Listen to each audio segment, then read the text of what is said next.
चलिए स्टूडेंट्स, अब हम क्वेश्चन नंबर 16 को देखते हैं। ठीक है, क्वेश्चन नंबर 16 में क्या बोल रहा है, A B C D is a quadrilateral. ये एक क्वाड्रिलेटरल है जिसमें गिवन क्या है, A D equal to B C.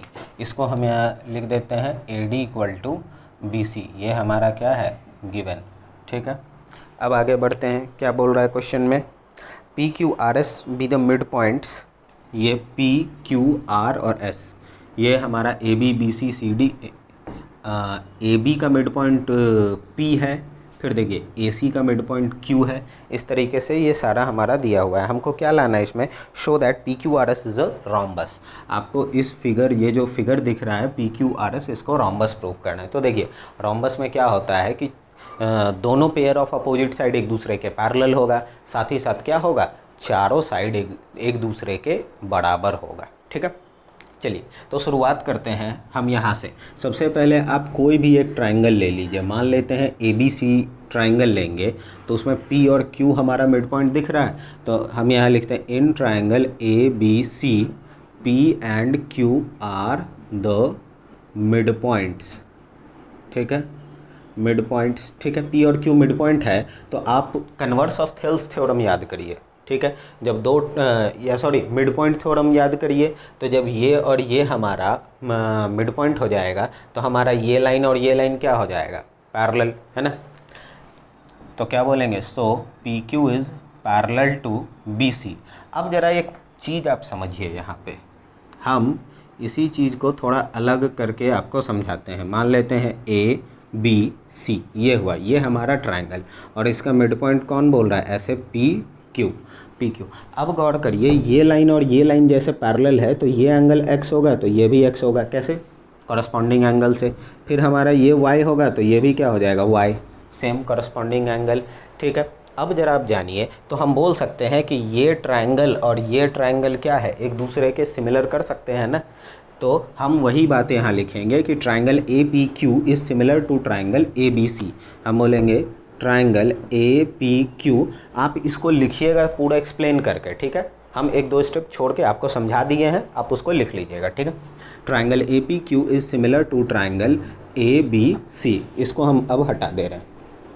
ठीक है, अब देखिए, जब ए पी क्यू और ए बी सी हमारा सिमिलर हो जाएगा, ठीक है, तो आप ऐसे बोल सकते हैं ना, A P by A B, A P by A B बराबर होगा किसके, A Q by A C, A Q by A C, और ये बराबर होगा किसके, P Q by B C, P Q by B C. ठीक है, एक चीज़ आप बताइए हमको, ये जैसे मान ले कि ये लेंथ अगर x होगा, ठीक है, तो चूंकि ये मिड पॉइंट है तो ये पूरा क्या हो जाएगा, 2x। तो आप यहाँ पे क्या बताएंगे, A P by A B, मान लेते हैं ए पी एक्स है तो ए बी क्या हो जाएगा, 2x। तो ये और ये कटेगा तो 1/2 आएगा वैल्यू। ठीक है, तो आप ये चीज़ जानिए, इस पूरे, अच्छा अगर इसका 1/2 आ रहा है तो ये तीनों आपस में बराबर है, तो सबका 1/2 ही आएगा ना। अब इसमें हमको काम किसका है, तो इसका काम है, इसको निकाल के चलेंगे। क्यों, हम आगे बता रहे हैं। देखिए, अगर हम यहाँ लिखते हैं P Q by B C equal to 1/2, इसको उधर भेजेंगे तो हमारा P Q is equal to क्या हो जाएगा, हाफ ऑफ बी सी। समझ में आई ये बात। ठीक, अब ज़रा देखिए, हम शुरू में दिया हुआ था बी सी किसके बराबर है, ए डी के। ठीक है, तो ए डी को बी सी के बराबर कर लीजिए, बी सी को ए डी के बराबर किसी को कर लीजिए। चलिए इसी को हम अभी रहने देते हैं। ठीक है, पी क्यू क्या आ गया, हाफ ऑफ बी सी। ठीक है, इसको आप इक्वेशन नंबर 1 बना दीजिए। अब एक चीज़ आप गौर करिए, ऐसा आपको 4 बार करना है। एक बार हम कर चुके, 3 बार और करना है हम लोगों को। तो देखिए, सबसे पहले क्या हुआ था, जब ट्राइंगल ए बी सी लिए थे, या आप गौर करिए पी क्यू मिड पॉइंट हमको था, तब हमारा ये ए बी सी ट्राइंगल गया। अब एक चीज़ आप सोचिए कि क्यू आर, पी क्यू के बाद क्यू और आर मिड पॉइंट लेते हैं, तो उससे रिलेटेड ट्राइंगल कहाँ बन रहा है, ये देखिए ए सी डी बन रहा है ना। समझ में आई बात। तो क्या बोलेंगे, Q R is parallel to A D होगा। तो यहाँ हम लिखेंगे in triangle A D C, A D C Q R is parallel to A D. Q R और ए डी पैरेलल होगा। समझ में आई बात। जिस तरीके से यहाँ आया वही यहाँ हो जाएगा। अब जब ये पैरेलल हो जाएगा तो देखिए इतना काम आपको करना है, लेकिन जो हमारा काम का चीज़, जैसे इसमें भी क्या होगा, C R by C D 1/2 आएगा, सी क्यू बाई सी ए 1/2 आएगा, और यहाँ Q R by A D ये भी हमारा क्या होगा 1/2 ही आएगा। तो जो हमारा काम का जो मिड पॉइंट वाला लेंथ हो रहा है उसको हम लेके चल रहे हैं, तो हम Q R by A D ले लेते हैं। क्या होगा, Q R by A D किसके बराबर 1/2। उसी तरीके से अब इसको उधर भेज देंगे तो Q R is equal to half of A D.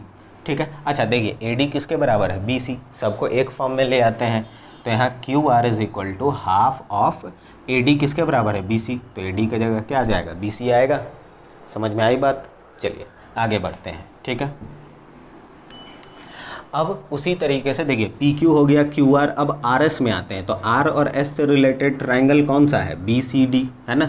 तो यहाँ लेते हैं in triangle B C D, B C D triangle में क्या होगा, क्या बोलेंगे, R S parallel to B C, R S parallel to B C होगा। तो जो काम का चीज़ है वो लेंगे, R S is equal to half of B C हो जाएगा। क्या हो जाएगा, R S is equal to half of B C, है ना। ठीक, सबको बी सी के फॉर्म में ही रख दे रहे हैं, इसको 2 नाम दे दीजिए, इसको 3 नाम दे दीजिए, है ना। चलिए अब जरा देखिए कहाँ गया ये, पी क्यू आर एस हो गया। अब एस पी में आते हैं, तो क्या बोलेंगे, एस पी कौन से ट्राइंगल में, ए बी डी ट्राइंगल में, है ना। तो यहाँ लिखेंगे in triangle A B D. ठीक है, P S is parallel to A D. ठीक है, क्या हो जाएगा, P S is parallel to A D. ठीक है, अब जरा गौर करिए, यहाँ पे क्या आ जाएगा, उस तरीके से यहाँ बोलेंगे P S is equal to half of A D, P S is equal to half of A D. ठीक है, और ए डी किसके बराबर था, याद है, बी सी के बराबर, तो हाफ ऑफ बी सी बन गया ये हमारा 4th इक्वेशन।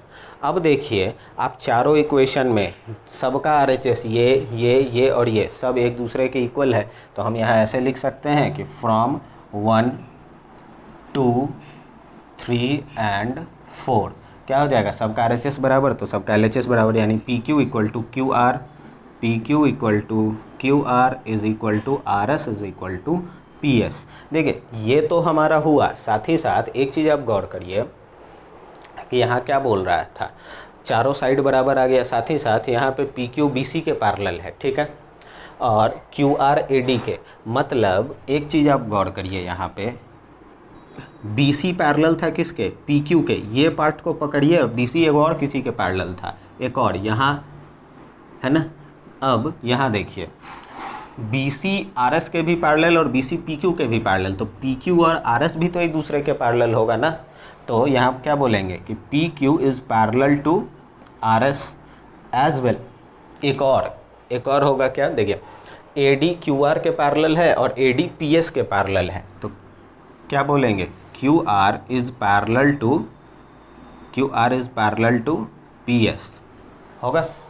समझ में आई बात ये इस तरीके से हमारा क्वेश्चन सॉल्व होता है। ठीक है, देखिए अब आप इतना पे आराम से बोल सकते हैं, दोनों पेयर ऑफ अपोजिट साइड एक दूसरे के पैरेलल आया है ना। देखिए पी क्यू किसके पैरेलल आया, आर एस के, साथ ही साथ क्यू आर किसके पैरेलल आया, ये क्यू आर किसके पैरेलल आया, क्यू आर किसके, पी एस के।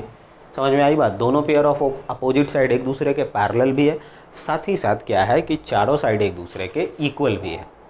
ठीक है, तब क्या बोलेंगे, so P Q R S is a rhombus, so PQRS is a rhombus।